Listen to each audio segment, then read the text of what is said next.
This is Dr. Matt. Again! Finally, we're getting to Bell's Inequation. Yeah, baby! Finally, we're gonna know for sure, why quantum mechanics is so crazy, and also why some physicists like it, some physicists don't like it. And for that, of course, we're going to look at Bell's inequation, we're going to derive it, and also understand his proposal of making an experiment based on this equation. So, let's have a look at the experiment. It will be, a simplistic view, just for, some physicists who watch, by any chance, there may be 1 in 2 billion who watch this video. Okay, it's a simplistic view, okay? But that just to eliminate all the unnecessary complexity. Anyway, the idea was you generate a pair of photons here with some common polarization, polarization angle, in other words. And that's a classical view, of course. And so one of them is sent to a polarizing filter here, and the other one is sent to another polarizing filter in the other direction, okay? And of course, based on Malus law, there's a certain probability that the photon here, based on this angle, will go through the filter or not go through the filter. And same thing here.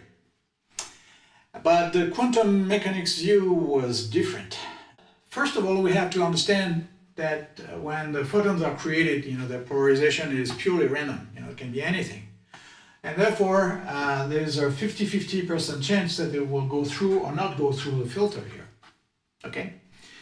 So if we look at the probability that the photon goes through, which is a plus sign here, with an angle A, it's equal to the probability that it will not go through, which is minus sign here, with an angle A, and that's equal to 1/2, 50%. And of course we'll do the same here. And here comes the interesting part. Well, the quantum theory tells you that the polarization of the photon here is actually a linear combination of 2 polarization. One that will allow the photon to go through, which means we'll pick angle A, because in order to go through you have to be the same angle as the filter. And the other one will be A plus pi over 2, which means that the photon will be absorbed and not pass the filter. Okay? So, what's funny is that picking means that everything that we had before, the linear combination collapses as soon as you measure or you in some way determine the photon's polarity. And then everything collapses, and then it picked a value, and that's the value you measure. It's crazy. Wait. So what happens here is that, okay, 1/2 for the probability that will pass through, and then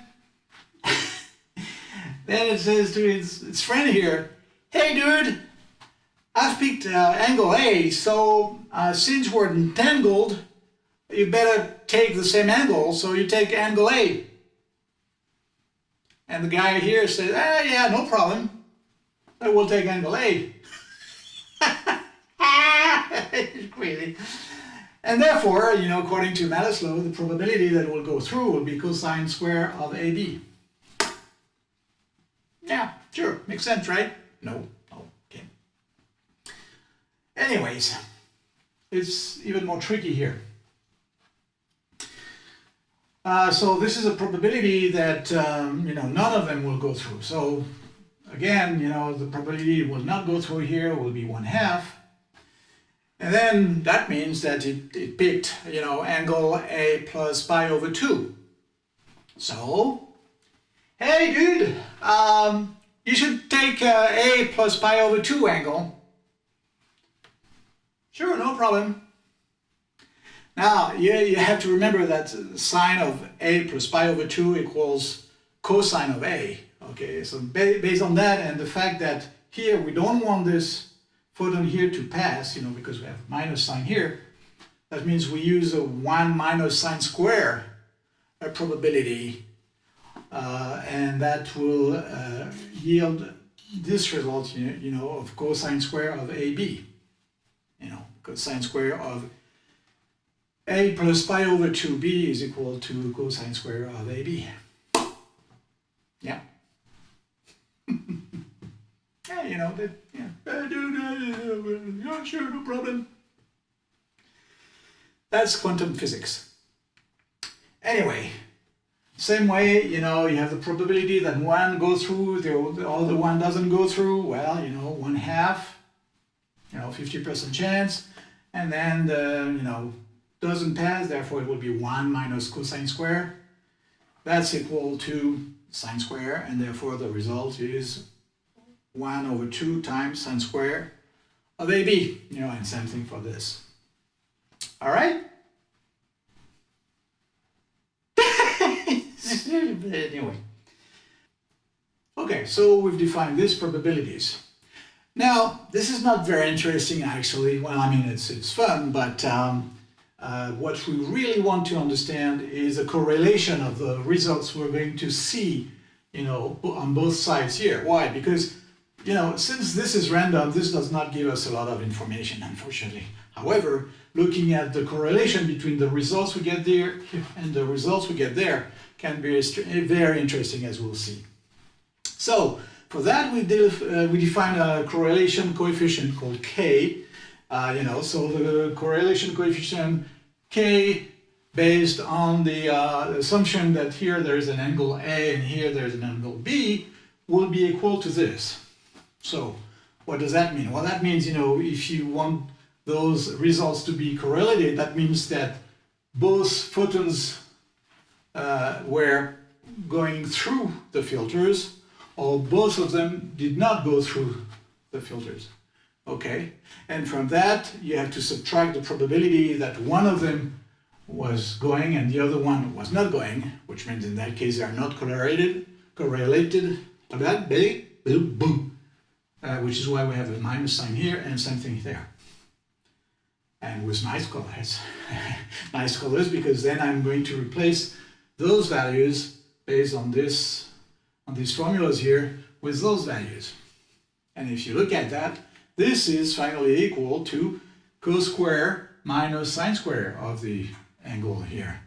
And as we've seen, during a previous video, this is equal to the cosine of double of the angle.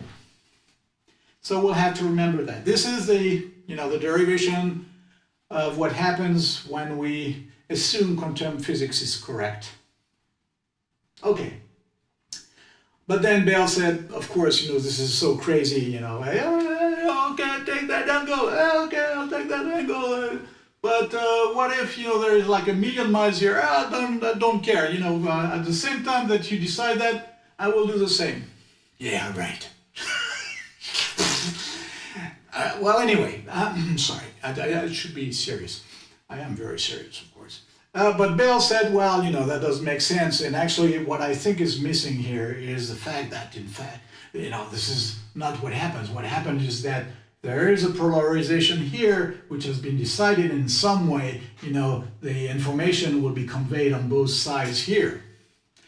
So, in order to do that, we must assume that there is a missing parameter, in the quantum theory. Let's call it lambda. And it's very generic, which is quite brilliant idea from John Bell.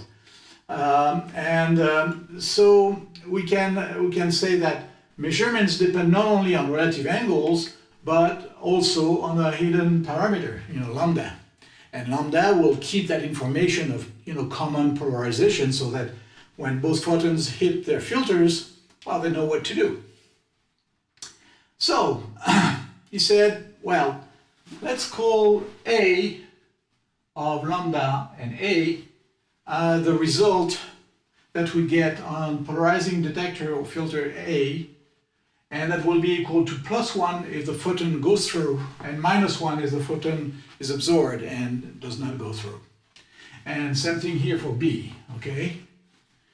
And now, based on that, we're going to use the probability density of lambda. Why? Because we don't know. Lambda is a very generic thing. It might be polarization angle or something much more complex that we don't know about. But let's assume that we do need to have this parameter, in order to be able to think with the classical viewpoint. Well, then we have to assume, that there is a probability density of lambda equals to rho, and by definition, since I'm very nice, I'm giving you the definition of probability density. Well, the probability density is defined like this, like for instance, the probability that lambda is greater than alpha and smaller than beta is equal to the integral between alpha and beta of rho lambda d lambda. Okay, so that's the definition. Basically, what it means is that the probability to fall between a certain values is equal to this integral, and then rho lambda will be called a probability density. And then again, let's be very generic. We call uppercase lambda the set of all the possible values of this very generic lambda parameter. Now, having said that, now let's again have a look at the different probabilities that the photons will go through, not go through, and the correlation they will have in the results.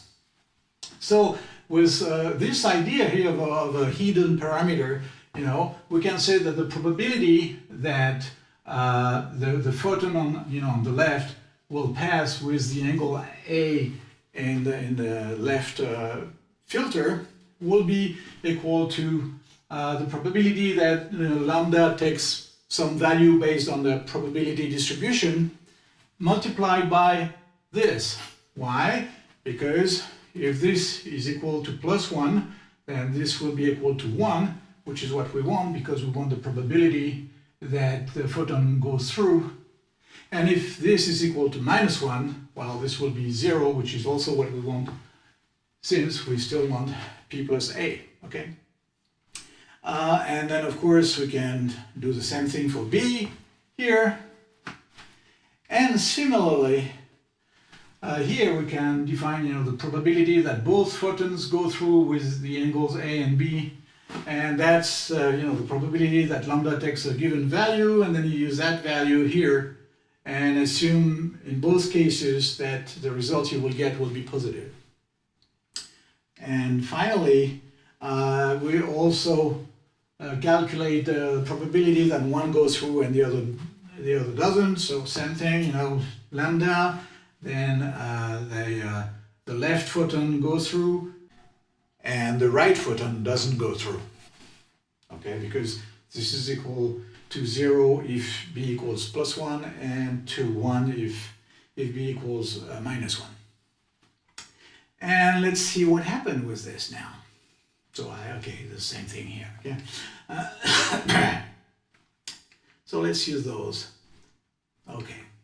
And now remember, we need to have a look at the correlation coefficient. And if you remember, the photons are correlated if they go both pass through the filter or both do not pass through the filter, minus the probabilities that one of them does and the other doesn't. Okay. And now if we apply those equations here to these values here and replace them, this is what we get. We factor with the integral there, and then we get those values here. So I simplified, so that it is the so a is equal to a lambda a and b is equal to b lambda b. Okay. So if you look at this, well, you can redo it by yourself. You can pause the video and take a piece of paper or whatever. But I won't do it. It's too long. And finally, you get this result here, and what the result of that is basically 4 times AB over 4, which is AB. So the result is that the coefficient here would be equal to, this value multiplied by AB. And now I can get back to the real value of A and B, and this is the final value of the coefficient. Assuming that we're in the classical viewpoint with some hidden parameter that keeps this information, about polarization angle. Now let's take that. Okay. And now this is the final idea by Bell, okay?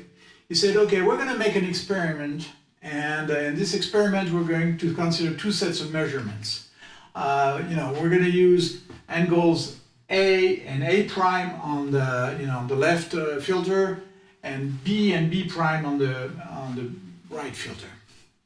And then I'm going to define this value here called S as being equal to this, the correlation coefficient when the angles are A and B minus the same coefficient when the angles are A and B prime plus the correlation coefficient when the angles are A prime and B, and finally plus the coefficient when the angles are A prime and B prime. Why that? You'll see in a minute. So if I do that and I use this formula here that we just derived, then nothing, no big deal. We get this thing here as a factor, and then we'll get all these results here. Okay, based again on just that.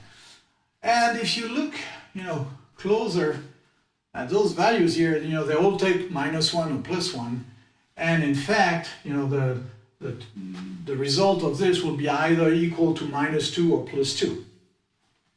And since this is a probability, that means it will be always varying between 0 and 1. Therefore, the implication of that is that S is greater than -2 and smaller than 2.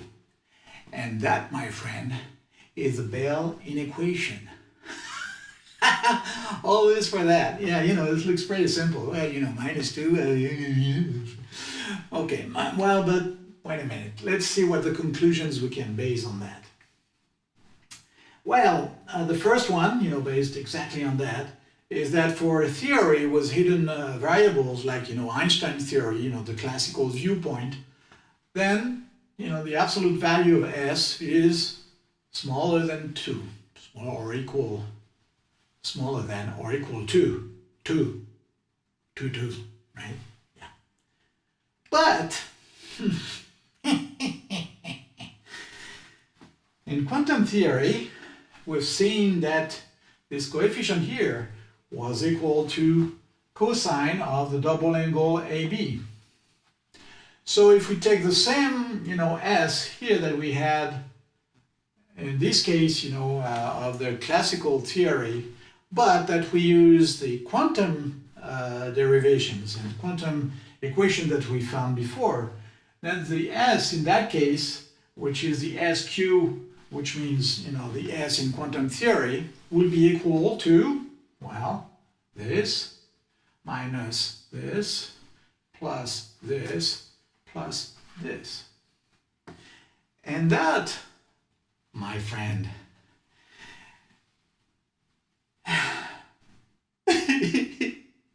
in certain cases, the value is greater than 2 and smaller than -2. Here is an example. If you take, for example, those values here, assuming those angles are equal and you call them theta, well, you can see that for theta equals p/8, the result here is equal to 2 times square root of 2, which is greater than 2. And same thing here, for this value here, 3π/8, well, SQ is equal to -2 times square root of 2, which is, smaller than -2, etc., etc. So you do find values here which are in contradiction with what this theory says here. So, if we make an experiment based on this setup and we look at the correlations of the measurements, we'll finally get an answer to know, if quantum theory makes sense and is more appropriate than the Einstein theory. So now we're ready to do the experiment, which will be the final video to see what mess we're in. See you in the next video.